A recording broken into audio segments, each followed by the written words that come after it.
Hey guys, this is Anthony Morganti from AnthonyMorganti.com. This is episode 31 of the video series where I critique and process your image. In this episode, we're taking a look at this image from Jim. Jim told me that this was taken at a zoo in Thailand. And generally speaking, our goal whenever we take pictures of animals that are in a zoo, we want to make it look like they're in the wild, meaning we don't want to show bars and we don't want to see maybe a door in the background or a wall or anything like that. And Jim did a nice job here. It appears that the tiger is more or less in the wild. Now, with that said, when you present your image for a review or you're putting it out somewhere for people to see, don't misrepresent the image and say that it was taken in the wild in India or anything like that. You always have to, in my opinion, you have to say that the animal was a zoo animal. Now, the composition I alluded to is fine. I like the shot. It does appear that the tiger is in the wild. There is some, something back here, but it's pretty well blurred. Nicely done. As far as the settings, I think they were perfect. He used a Canon EOS 5DS. Those not familiar with that camera, that's an incredibly high resolution camera. It's like 50 megapixels. And he used the Tamron 150 to 600 millimeter lens at 600 millimeters. So it's when you're at 600 millimeters, wide open is 6.3. And he was at an ISO of 3200. So his shutter speed ended up being 1/500th of a second. And typically when I shoot in zoos or take pictures of animals in zoos, I prefer to have my shutter speed no slower than 1/500th of a second. The animal moves. Sometimes the animal just turns its head and it will get blurred if your shutter speed is too slow. I prefer to be up above 1/1000th of a second, and I'm usually have my lens wide open, and then I'll adjust my ISO so that I'm sure I'm getting a shutter speed that's fast enough. And in this case, I think his settings were fine. The tiger is right in the middle, but it is a portrait. It's a head portrait. That's fine. Typically, if you want to get a little more artistic, you might want to have it offset or something like that, but you have to take account what's in the background. And again, we're in a zoo. We have to make sure that we're not, including something that would ruin the shot. In this case here, it looks like there might be a door or something back here, but it's pretty much blurred out. So I like the composition a lot. A lot of times, with portraits, you will have the person or animal right in the middle. Now, as far as processing, I think we could use Lightroom entirely for this. There's nothing too difficult here about processing. I think cropping is important for this image. Now, you guys know, typically I don't like to crop my images, and I try to compose them in camera so I never have to crop. My images are all like 2:3, 3:2 aspect ratio, and I rarely will, even if I have to crop, I don't crop out of that ratio. With this image, it might be more advantageous, or it might be better to crop it slightly different than what I'm usually cropping at. I'd say 90 to 95% of my images, well, I would say 80% of my images I don't crop at all. I get it right in camera, that's fine. Then I'd say of the 20% that is left, I'd say about 90% of those I crop in a 2:3 or 3:2 aspect ratio. I keep that aspect ratio. The ones that I don't, I'll just crop square. And I think square works a lot of times with some images. And I think it will work with this because the tiger's face is so round. I think having a nice square crop would be a nice complement to that. So I think that would work well. And as I open the crop tool, my knee-jerk reaction was to crop this vertically. But I think the problem is, I hit the X key on my keyboard, by the way, to go to a vertical crop. I think the problem with the vertical crop is I'll start cutting out some of the whiskers of the tiger. And usually you don't want to cut off anything from the animal. Ears, whiskers, you want to make sure that's in the shot. If you're taking a full body shot of the animal, you want to make sure you don't cut off like the tail or the bottom of the feet or anything like that. You want to get the entire animal in the shot. And that's really challenging, let's say, if you're shooting a giraffe in a zoo. But for a headshot, you just don't want to you don't want to cut out ears and you don't want to cut out whiskers. And if you're doing macro photography, let's say on insects and things, you don't want to cut out the antenna and stuff like that. So you want to be careful of that. So I think the vertical 3:2 wouldn't work for this either. So I suspect that a square crop would work better. So I open the crop tool and I'll go to 1:1. And I want to just tighten it up a little more than this. So I'm going to bring it down, and I'm going to bring that the tiger's eyes are at this top rule of thirds line. I think that works out well. And I'd say that that crop right there is fine. So I'm just going to hit enter on that to accept that crop. So I think this works. It might be a tiny bit tight at the top. Let's just revisit that a little bit. Let's just bring it up just a little and hit enter. I think that's a little better. We just have a little more space up there at the top, and I think it looks a little more balanced, even though now the tiger's eyes aren't right on that rule of thirds line. I think it's close enough. Now I think at this point I'm going to create a virtual copy by hitting Command single quotation mark, or that's apostrophe. That will create a virtual copy. And that's just going to be our reference, so I can come back and compare what we do to this image to that reference image right there. So we're just going to leave that there. If you had a PC, by the way, instead of hitting Command apostrophe, you'd hit Control apostrophe. Okay, so we have our line. Let's start processing. I'm going to go right to lens corrections and do those first and enable the profile corrections. I'm going to just make sure that it found the correct lens, and it did. And you can see that it brightened it up, especially around the edges, quite a bit. So there was some vignetting going on.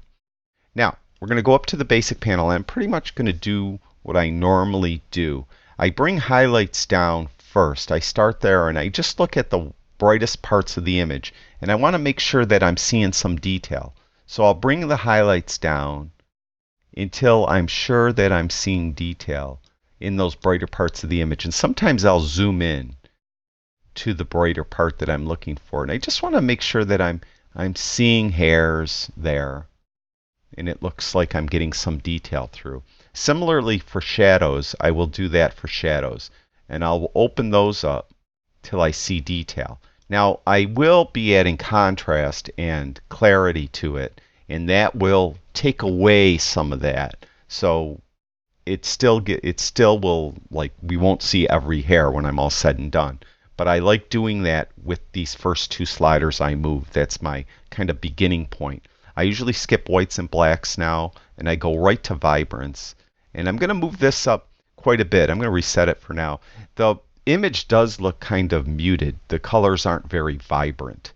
So I'm going to bring vibrance up a little higher than I usually do. Normally I stay under 10, but I'm going to go up quite high for me, like around 22. And I'm not going to do anything with saturation. Now I'm going to jump down to tone curve as I typically do to add some contrast. And I'm going to look at medium contrast, and I look at strong contrast with these presets on the point curve. And I think I like strong contrast and medium. I'm going to go with medium for now because I think I'm going to add quite a bit of clarity. Whenever I have an image with feathers and fur, I add more clarity than I might typically do with a normal landscape image, or definitely with a portrait of a person. I won't add a lot of clarity. Usually, too, I'll bring over to plugins, and you guys know I like to use On One. I like a specific filter that is On One Effects, dynamic contrast, which is similar to what clarity does. In this image, I don't think we need to bring it over to a plugin. We could get really a great image with Lightroom. So I'm going to hold off on clarity for a second. I'm going to get a white and black point first by holding in the Shift key and double clicking on the word whites to get this white point. And you can see how it really starts to bring out the whites in the tiger right now, and it's I think giving it more depth. Now I'm going to hold the Shift key in and double click on the word blacks and bring that down. Now I think the black adjustment I'd like to bring that a touch more. So I'm going to hold the Alt or Option key, and it's Alt if you have a PC, Option if you have a Mac, and click on that slider. And you can see it's starting to clip blues right in here a little bit, which is fine. I'm just going to bring it a little more. I like to add, I like my blacks to clip a little bit more than whites. That's just my style. I think it adds a little more depth to the image. And I think I might have to do some other things to the tiger's face that will brighten it up a little bit. And you'll see when I get to that. Now I'm going to go to clarity, and I'm going to move clarity up. And I'm going to come back and readjust clarity, I think, but I'm going to bring it to 22 right now.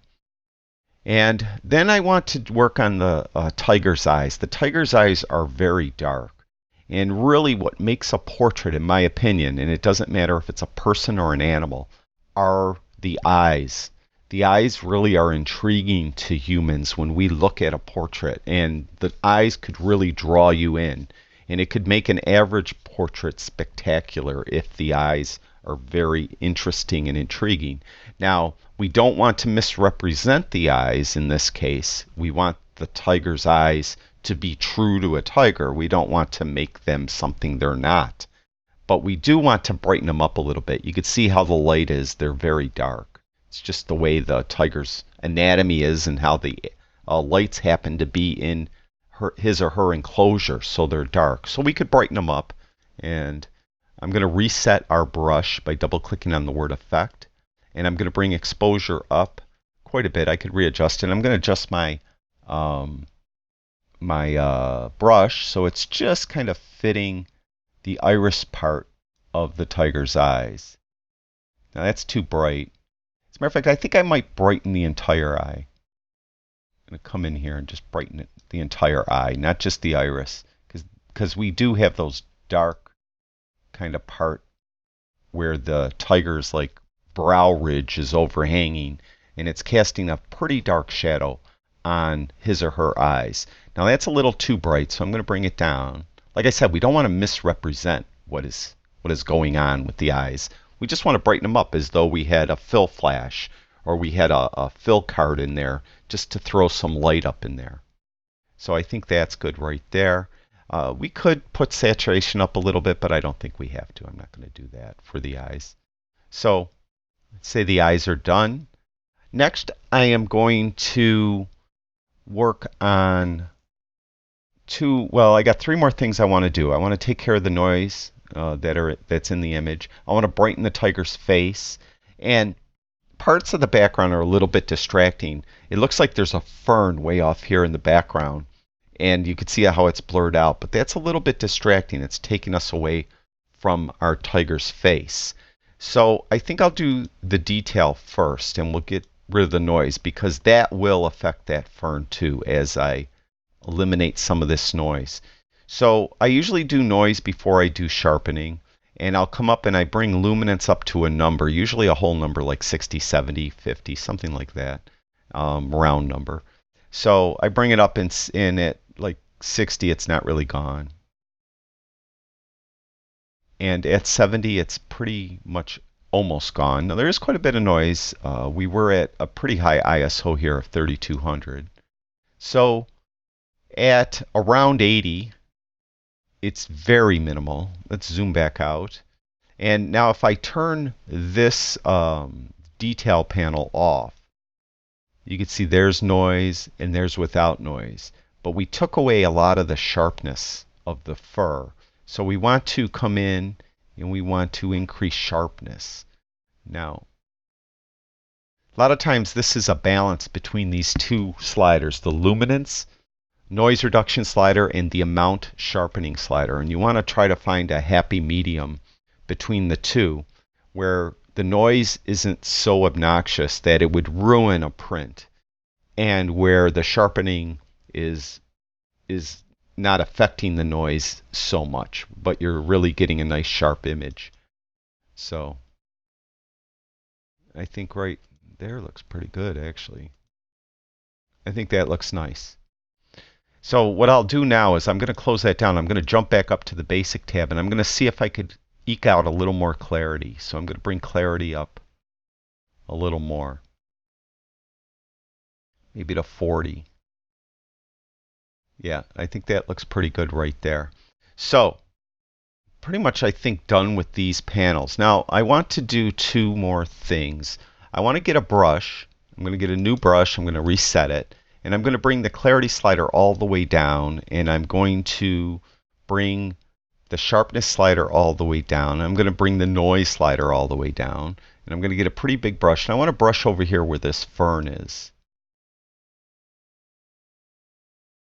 Like that. And see if that helps. Actually, I should bring noise all the way up, not all the way down. And I think that helps a little. Let's see. There's before, and there's after. Kind of dulled it a little bit. Let's come over here too. Okay, I think that's good. So there's the brush. Now I'm going to get a radial filter, and I'm going to reset it by double-clicking on the word effect. I'm going to turn exposure up, and I'm going to invert the mask. So I'm going to click that right there, and I am going to hold the shift key in and draw out. When you hold the shift key in, that will give you a perfect circle. And since this tiger's face is very round, I think a perfect circle will work well. Not to be confused with the band, a perfect circle. And make sure feathering is all the way up. And I think that looks pretty good. There is before and there is after. There is before and there is after. So I think that looks good. It just adds just a little more like sharpness and brightness and punch to the tiger's face. And it helped the eyes along too as well. And next I like to finish it off with a vignette. It's a darker vignette. I'm just going to put a slight one on there. I think like that. It still helps bring the tiger, helps the tiger pop out of the page a little more. Makes the tiger more, the most interesting thing in the shot. So helps draw your attention towards that tiger's face. So there is our totally finished image. Here is the image just cropped. We didn't do anything else to it. Here's our before on the left and our after on the right. And we'll get rid of that. So there, the perfectionist in me wanted to have the before on the left. So I hope you bared with that. So that's it. That's a really cool image from Jim. Thank you for sharing it with us. And thank you, everyone that watches my videos. I truly do appreciate it. I'll talk to you guys soon.